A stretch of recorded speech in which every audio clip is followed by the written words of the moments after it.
Hello everyone, welcome back to Chiki Today. Myself Sia Verma and very good morning.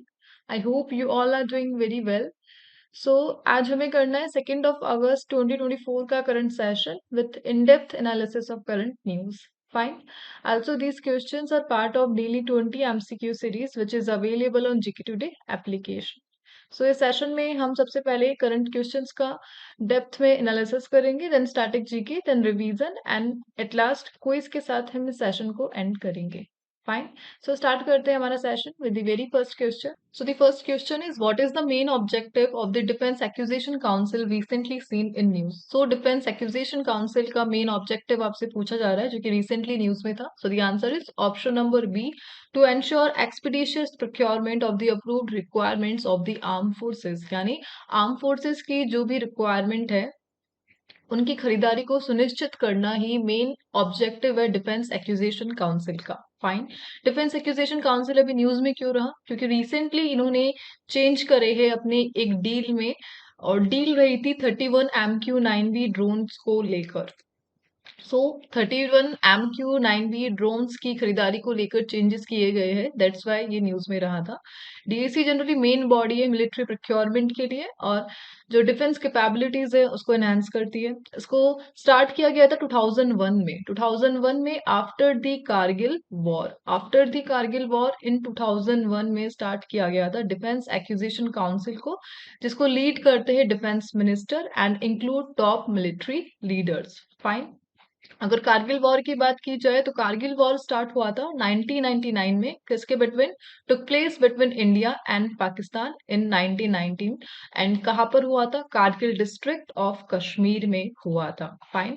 Defence minister की बात की जाए तो presently कौन है? Shri Rajnath Singh, we all no.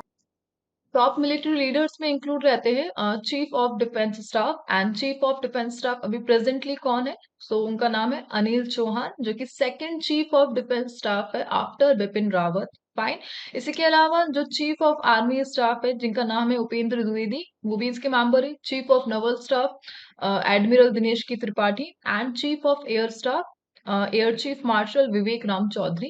ये सब मेंबर है डिफेंस एक्विजिशन काउंसिल के. Fine. So simply you have to remember कि डिफेंस एक्विजिशन काउंसिल प्रोक्योरमेंट को देखती है. कौन सी प्रोक्योरमेंट? डिफेंस मिलिट्री इक्विपमेंट की. Fine. Let's move to the next one. So the next one is recently which Indian become the youngest para swimmer in the world to cross the English Channel. So youngest para swimmer की बात की जा रही है जिन्होंने recently English Channel को cross किया है. So the answer is GR Rai. GR Rai बन चुकी है मुंबई से 16 year old and youngest para swimmer जिन्होंने English Channel को क्रॉस किया है, और रिकॉर्ड आया है 17 hour and 25 minute का. Fine. She is the youngest and fastest para swimmer to complete the 34 kilometre swim. ठीक है, इंग्लिश चैनल जिसका डिस्टेंस 34 किलोमीटर है इसको कवर किया है. एंड पैरा स्विमर कैटेगरीज में ऐसे प्लेयर्स आते हैं, ऐसे एथलीट आते हैं जो कि फिजिकली और इंटेलेक्चुअली डिसेबल होते हैं. और Jiya who has autism spectrum disorder also holds the record for crossing the Palk Strait. Fine. So Palk Strait को भी ये क्रॉस कर चुकी है और इसका भी रिकॉर्ड है इनके नाम पर. फाइन. अब यहाँ पे बात की जा रही है इंग्लिश चैनल की. सो इंग्लिश चैनल लोकेटेड है फ्रांस और इंग्लैंड के बिटवीन. एंड इसी के साथ captain Matthew Webb was the first to swim across in 1875. यानी इंग्लिश चैनल को सबसे पहले क्रॉस करने वाले कौन थे? The first one is captain Matthew web. और कब किया था? 1875 में. इंग्लिश चैनल का जो डिस्टेंस है वो 34 किलोमीटर है. इसी के अलावा जो डिसऑर्डर है ऑटिज्म स्पेक्ट्रम डिसऑर्डर, ये एक टाइप का डिसेबिलिटी है जो कि अफेक्ट करता है कम्युनिकेशन को, बिहेवियर को, और इंडिविजुअल को यूनिकली इम्पैक्ट करता है. फाइन. सो दैट्स वाई ये क्वेश्चन न्यूज में रहा था. GR रॉय जो कि यंगेस्ट पैरा स्विमर बन चुकी है इंग्लिश चैनल को क्रॉस करने वाली. Let's move to the next one. So the next one is which department has recently launched one DAE, one subscription initiative for research access. So the answer is Department of Atomic Energy. So recently Department of Atomic Energy ने start करा है one DAE, one subscription initiative. इस initiative का part क्या रहेगा?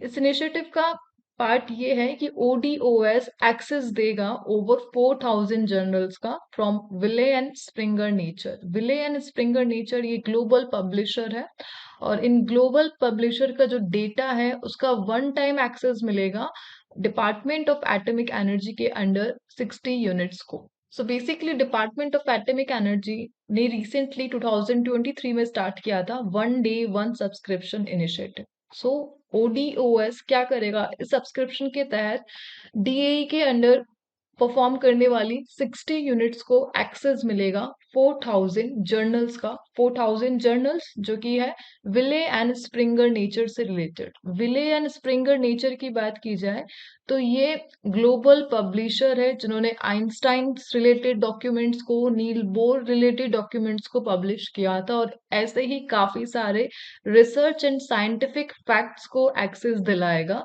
ओडीओएस initiative DAE की 60 units को। Fine. इसी प्रकार ये जो इनिशिएटिव है ये पार्ट है गवर्नमेंट के one nation one subscription plan का, जो कि 2023 फर्स्ट अप्रैल को स्टार्ट किया था ताकि रिसर्च को बूस्ट किया जा सके इंडिया में। Fine. So department of atomic energy ने रिसेंटली इनिशिएट करा है one DAE one subscription initiative for research access. Fine. इसी के अलावा डीएई की बात की जाए तो डीएई को एस्टेब्लिश किया गया था 1954 में, overseas nuclear energy in India.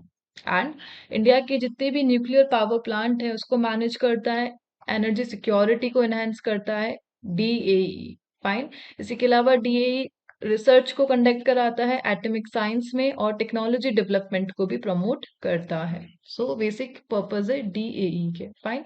Let's move to the next one. So the next one is which ministry recently launched the Idea for Life initiative to promote environmental sustainability? So Idea for Life initiative को recently किस ministry ने launch करा है to promote environmental sustainability? So the answer is Ministry of Environment, Forest and Climate Change. Answer is C. Option number C is the answer. So recently Ministry of Environment, forest and climate change ने initiate करा है idea for life initiative. ठीक है। और इसके लिए जो union minister है वो कौन है? भूपेंद्र यादव है। और ये कहाँ पर स्टार्ट हुआ? आईआईटी दिल्ली में इन्होंने इनिशिएट करा।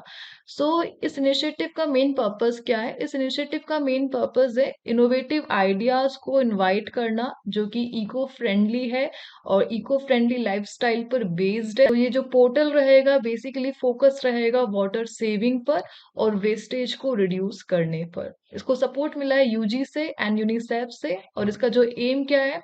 एनवायरमेंटल सस्टेनेबिलिटी को प्रमोट करना। Fine. Let's move to the next one. The term alderman recently seen in the news is related to which governing body? So the answer is municipal government. Fine. Municipal government से related है term alderman, municipal government जिसको आप नगर निगम के नाम से भी जानते होंगे। So न्यूज में क्या रहा था? So न्यूज में रिसेंटली रहा था कि the Supreme Court will decide on a Delhi government plea against the lieutenant governor's power to nominate alderman. Fine. So recently Delhi government ने लेफ्टिनेंट गवर्नर की जो पावर है जिसके अकॉर्डिंग वो ऑल्डर मैन को नॉमिनेट कर सकते हैं म्यूनिसिपल गवर्नमेंट में, उसके अगेंस्ट में जो दिल्ली गवर्नमेंट ने प्ली करी थी, पेटिशन फाइल करी थी, सुप्रीम कोर्ट उसके लिए अपना डिसीजन मेकिंग करेगा। दैट्स वाई ये क्वेश्चन अभी न्यूज में रहा था।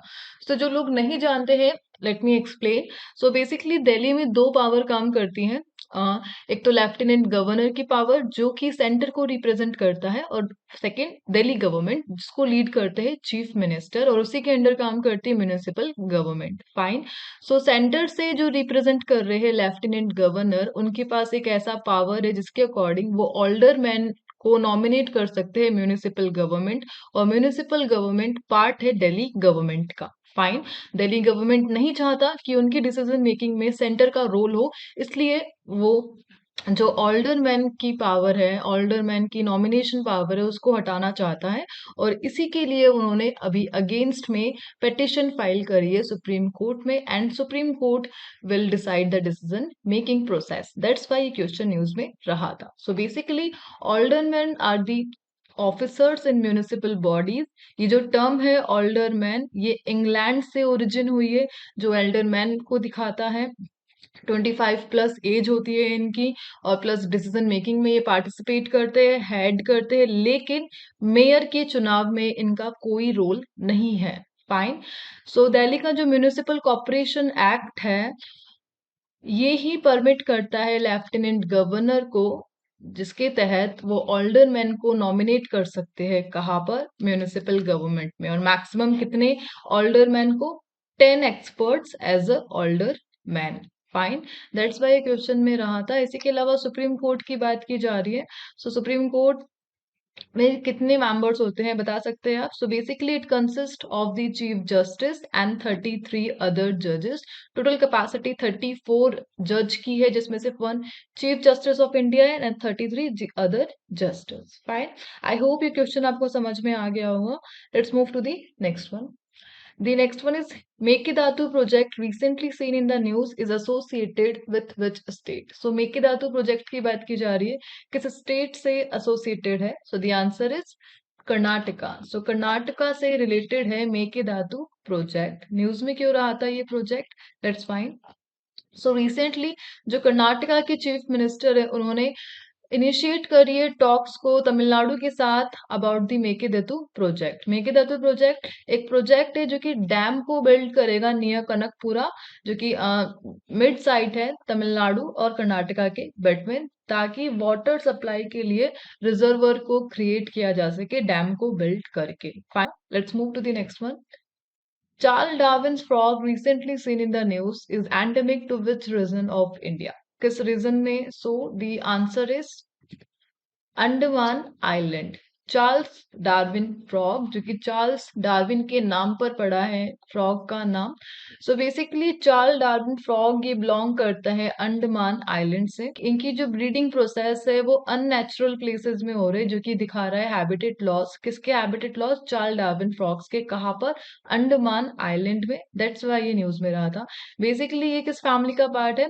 डिक्रो फैमिली का पार्ट है चार्ल्स डार्विन फ्रॉग. और आईयूसीएन में वल्नरेबल का दर्जा मिला हुआ है. किस कैटेगरी में है? Vulnerable by the IUCN. Simple सा क्वेश्चन है, आपको स्पीशीज का नाम ध्यान रखना है. चार्ल्स डार्विन फ्रॉग कहाँ पाई जाती है? अंडमान आइलैंड में पाई जाती है, और आईयूसीएन में इसको स्टेटस दे रखा है as vulnerable. Fine. That's why question news में रहा. Let's move to the next one. Which organization recently released a report on currency and finance 23-24? So recently किन्होंने रिपोर्ट रिलीज करी करेंसी एंड फाइनेंस 23-24? सो ये report recently release करी है RBI ने, reserve bank of India ने. Fine. So reserve bank of India, जो कि central bank of India है, उन्होंने रिसेंटली रिपोर्ट रिलीज करी है करेंसी एंड फाइनेंस 23-24. इस रिपोर्ट में ये दिखाया गया है कि इंडिया का जो डिजिटल इकोनॉमी है वो 10% ऑफ जीडीपी है. करंटली 10% ऑफ द जीडीपी, यानी जीडीपी का 10% पार्ट क्या है? India digital economy. फाइन. और इसका जो ग्रोथ फैक्टर रिस्पॉन्सिबल है, इंटरनेट एक्सेस जो इंक्रीज हो रहा है, low data cost and startup ecosystem को जो एनहांसमेंट मिल रहा है, ये सारे इसके ग्रोथ फैक्टर है. इसी कारण जो इंडिया का डिजिटल इकोनॉमी है, टोटल 10% है जीडीपी का. फाइन. इसी के अलावा जो आधार है and real time payment system है, वो बूस्ट कर रहे हैं डिजिटल इकोनॉमी को. और डिजिटल इकोनॉमी इस प्रकार इंडिया का सबसे मेजर पार्ट बना हुआ है जीडीपी में. फाइन. दैट्स वाई ये क्वेश्चन अभी न्यूज में रहा था. Let's move to the next one. Next one is recently the Uttar Pradesh government has approved a 1200 megawatt pump storage power project in which district? So the answer is Sonbhadra. So recently Uttar Pradesh government ने start करा है 1200 megawatt pump storage power project. कहाँ पर? Sonbhadra district में. क्या काम करेगा ये project? Pump storage hydro power generate electricity को एनहेंस करेगा by using gravity and two reservoir at different height. और जो पोटेंशियल है इस प्रोजेक्ट का वो 103 गीगावाट का है. फाइन. सो 1200 मेगावाट कैपेसिटी का प्रोजेक्ट इनिशिएट करेगा उत्तर प्रदेश की गवर्नमेंट. दैट्स वाई ये क्वेश्चन अभी न्यूज में रहा था. फाइन. इसी के साथ हम आगे मूव करते हैं हमारे रिवीजन पार्ट पर. सो रिवीजन सबसे पहले हम स्टार्ट करें डिफेंस रिलेटेड न्यूज पे. Patriot air defense system recently mentioned in the news was developed by which country? So इस defense system को develop करा है USA ने. Next one is recently where was the 12th India Mongolia joint working group meeting on defense held? ये कहाँ पर हुआ? उलन में हुआ था. And IGLA as defense system ये किस country ने develop किया था? So the answer is Russia ने develop किया था. KDIT defense system has been developed. India's first kamikaze drone in collaboration with which organization. सो कामिकेज ड्रोन है और किस ऑर्गेनाइजेशन के साथ कोलाबोरेशन करके इसको बनाया गया? DRDO के साथ. Recently where was the 7th India Indonesia joint defence cooperation committee meeting held, और ये कहाँ पर हुई थी? न्यू दिल्ली में हुई थी. फाइन, आगे मूव करते हैं नेक्स्ट रिवीजन क्वेश्चंस पे. सो रिसेंट में स्पोर्ट रिलेटेड जो क्वेश्चंस रहे उनका रिवीजन कर लेते हैं. Ashwini Ponnappa who recently announced her retirement is associated with which sports? So the answer is badminton से रिलेटेड है. ओलंपिक ई स्पोर्ट गेम इसकी जो इनॉग्रल सेरेमनी है किन्होंने होस्ट करेगा? कौन होस्ट करेगा? So which country will host the inaugural olympic e sport game 2025? So इसको host करेगा Saudi Arabia. Thomas Muller who recently announce his retirement किस स्पोर्ट से रिलेटेड है ये? So the answer is football. Durand cup किस sport से related है? Recently news में था, फुटबॉल से रिलेटेड है. Recently which state has design the country's first inclusive sports manual for differently able to promote sports talent? Fine, सो ये start करा था केरला गवर्नमेंट ने. And Bhupendra Singh Rawat, who recently passed away, was associated with which sport? So वो related थे football से. Fine. Let's move to the next one. Next one is recently ministry से related जो question है उस पर देख लेते हैं. समाधान पोर्टल ये किस मिनिस्ट्री ने लॉन्च करा है? So ministry of labour and employment ने करा है. Recently which ministry has unveil a comprehensive report title economic case for investment in the well being of adults in India? So ये ministry of health and family welfare ने release करी है. Which ministry recently launch SIMS 2.0 the upgraded steel import monitoring system? So ministry of steel ने. And India AI mission इसके लिए जो funding allocate की गई है by the ministry of electronics and IT, कितनी फंडिंग है? 551 CR की है. एंड यूनियन बजट 24-25 के अकॉर्डिंग जो फाइनेंशियल अलोकेशन दिया गया है मिनिस्ट्री ऑफ रेलवे को, कितना दिया गया है इस बार के बजट में? So the answer is 2.55 lakh crore. And Srijan portal किस मिनिस्ट्री ने डेवलप करा है सृजन पोर्टल को? So the answer is ministry of defence. Fine, let's move to the next revision part. So recently जो प्रोजेक्ट अभी न्यूज में रहे थे उसको रिवाइज कर लेते. Recently India sign an agreement with which country to implement 4 community development project? So Marshall Island answer है. Project 2025 किस कंट्री से रिलेटेड है? यूएसए से है. थाने बोरीवली टनल प्रोजेक्ट ये भी न्यूज में था, किस स्टेट से एसोसिएटेड है? महाराष्ट्र से है. Upper Siang multipurpose storage project ये किस स्टेट से एसोसिएटेड है? Answer is Arunachal Pradesh. Recently which government approved to implement the national e Vidhan application project worth about ₹23 CR in state legislative assembly? So ये इनिशिएटिव है मध्य प्रदेश गवर्नमेंट का. एंड प्रोजेक्ट परी ये किसने launch करा है? किस मिनिस्ट्री का इनिशिएटिव है? सो मिनिस्ट्री ऑफ कल्चर का इनिशिएटिव है. फाइन, इसी के साथ आगे मूव करते हैं आज के क्विज के क्वेश्चन. सो इसी के साथ स्क्रीन पर आपको ये क्वेश्चन दिख रहे हैं जिनका आंसर आपको कमेंट बॉक्स में देना है. और ये क्वेश्चंस पार्ट है लास्ट जितने क्वेश्चंस आपने करे हैं डेली करंट अफेयर क्लासेस में उन्हीं में से मैंने लिए हैं क्विज के लिए. सो जुलाई मंथ में जून मंथ में अगर आपने अच्छे से करंट अफेयर्स को कवर किया है तो इनके आंसर आप इजीली दे पाएंगे. सो प्लीज आप इनके आंसर लिखिए कमेंट बॉक्स में. इसी के साथ इस सेशन को हम यहाँ पे अभी एंड करते हैं एंड मिलते हैं नेक्स्ट सेशन के साथ. Till then please do revision and take care.